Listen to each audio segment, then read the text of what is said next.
So I want to thank all the speakers for the invaluable contribution they've made this afternoon. They've really enlightened us and given us tangible manifestations of open government that will help us through the thought leadership event. They've met their KPI is the other point I'd make. They've certainly demonstrated their thought leadership in this regard and done more beyond that. I'd also especially like to thank the Minister, who's had to leave after a period of time. He was representing the Premier, and he's displayed an unwavering commitment to transformational change through the DAC, and that propels us forward in a really positive way.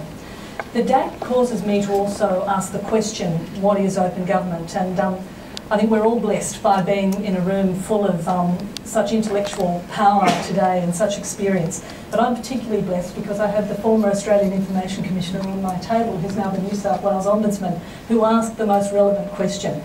His question was, we've got to ask ourselves, what is open government?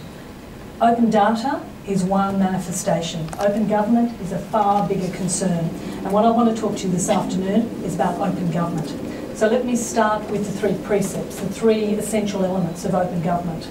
They are a legislated right to access information, both proactively and reactively. We have that in New South Wales under the legislation.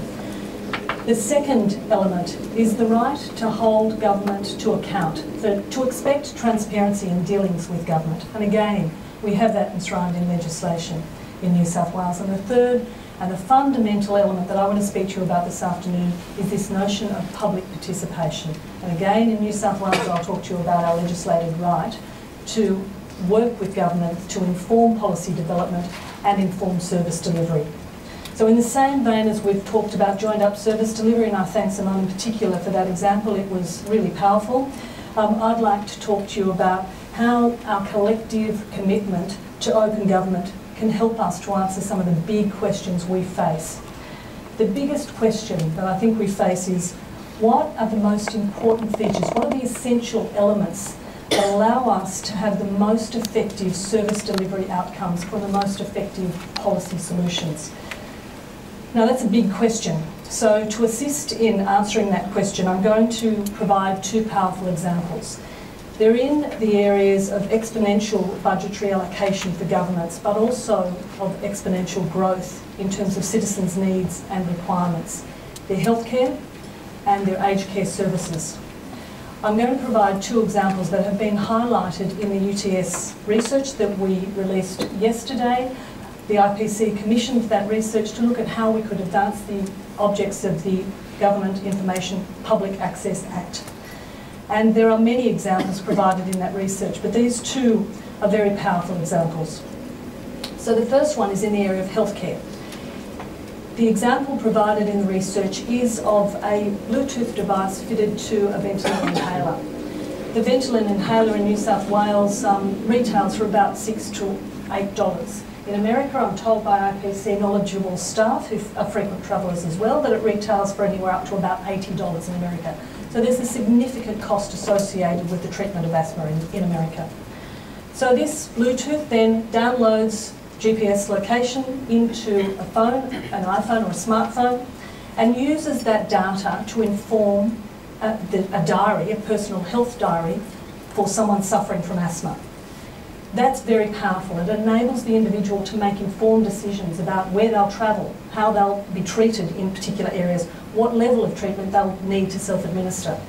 But it's when it's pooled with other data that it becomes so powerful that it leads to better healthcare outcomes for the entire country and of course has an economic impact. That data, that personal data, is then pooled with the data, the personal healthcare data relating to asthmatic treatment of other citizens who are signed up to this initiative. That data is then pooled with government data around healthcare. The result is that in America there are now hotspots identified throughout the country where asthmatic sufferers know that they have to be prepared if they're travelling to those hotspots to look at their medication, to look at how they will manage that situation more effectively. That's an incredibly empowering situation for an individual. But for me, the most powerful outcome is demonstrated by the statistics, the overall well-being index for Americans. there has been a 25% reduction in the number of hospital admissions for the treatment of asthma-related illnesses by virtue of that device. And that's one powerful example provided in the UTS research. I'm going to turn now to the second powerful example, and that example comes from the area of aged care services. It derives from Denmark. In Denmark, there are 98 municipalities. Those municipalities have, through legislation, enshrined tangible commitments to public participation. In those municipalities, each one has established, under legislation, a senior citizen council. That senior citizen council provides advice to government on the provision of aged care services in that municipality. So the advisory services, volunteer associations, but legislated right, provide that advice on all manner of aged care services, everything from bus stops through to aged care housing. They provide the advice in totality. They look at the full suite of services that are required. They look at the demographics of their location. They look at the data, and they rank and prioritise. And in doing so, they enable governments to make the really tough expenditure decisions. The outcome of that, much like the Ventolin inhaler, a co-produced solution, and a solution that enables trust in government and optimal results in service delivery, because there has been a real engagement and a real responsiveness by government to the needs of citizens in that area. So I now turn to the question again. How do we use this information as a contemporary government to provide contemporary services? We have to answer the question as to how we can possibly propel those services in a more meaningful way. Again, I turn to the research. Mark's relied heavily on research this afternoon, and I think we need to start from that same basis. The UTS research and the broader range of research identifies two factors that lead to the best outcomes for service delivery and policy development. They're information and collaboration, we heard that earlier, and they're also government will. Government will is a commitment to public participation. Now in Australia and New South Wales, we have some pretty impressive positive signs of an increasing commitment to public participation. We have a Prime Minister who's currently articulating that we need to have a more open and collaborative government. We have a New South Wales Premier who's committed to more responsive services in his state plan. These are really positive signs, and it's an opportunity that we can't afford to lose. So let's look at how New South Wales is performing in government decision making, and I'm grateful to Mike for outlining so effectively those performance rankings. It's that third element of open government, public participation, where we need to galvanise our efforts, where we need to work harder. The survey that Mike's undertaken, he provided some of those statistics, and he also let us know that there are some positive outcomes.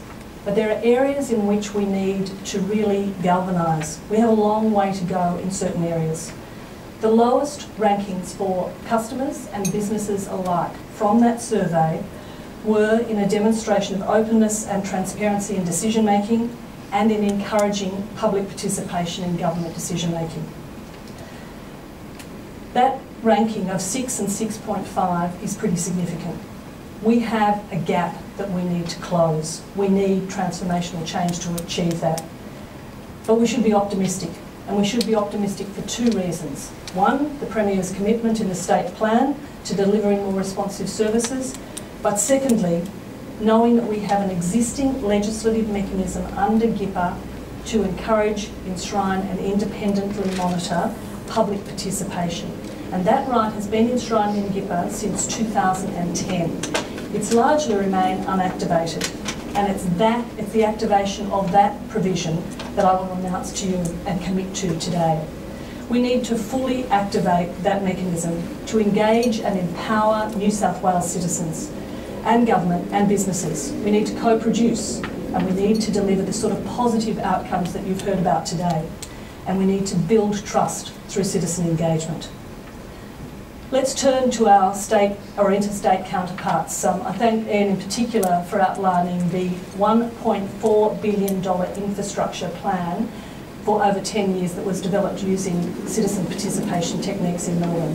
And that's led to amazing outcomes. You've heard about those today. I should say none of these presentations were scripted, so I can't believe that they all feed into this wonderful combination of ideas and a way forward that's very clearly articulated. In South Australia, there's a charter working better together. In Tasmania, there's a framework for community engagement. And in Victoria, you heard Ian speak about the commitment to public participation in government. It recognises the IAP2 framework, and that framework that you would have seen up behind me moves from that linear communication with citizens, that calling for public submissions in the newspaper approach, to a far more engaged approach that looks at collaboration and empowerment and co-design of solutions. That piece, as Ian indicated, is audited. We need, as Mike said, to measure our success. We need to measure our progress in that regard. So my announcement today is that in New South Wales we will fully activate those rights under the GIPA Act. We will have a charter of public participation. It will be developed in consultation with government and of course with citizens, and it will be monitored independently and oversighted independently by the Information and Privacy Commission. We'll provide guidance to support the sector in delivering public participation. And importantly, we will monitor and report on those outcomes to guide enhancements, to guide the bridge to that transformational change and closing that gap. We're committed to realising those rights, which have been largely dormant since 2010, and we're committed to undertaking this work expeditiously, to keep pace with our counterparts and to address the deficiencies identified in the Customer Service Commissioner's report and to fully realise open government. So this announcement means that New South Wales citizens will at least see a commitment and a realisation of their right to open government, and in particular that third manifestation of open government, public participation. And this is how we will collectively switch on open government. Thank you.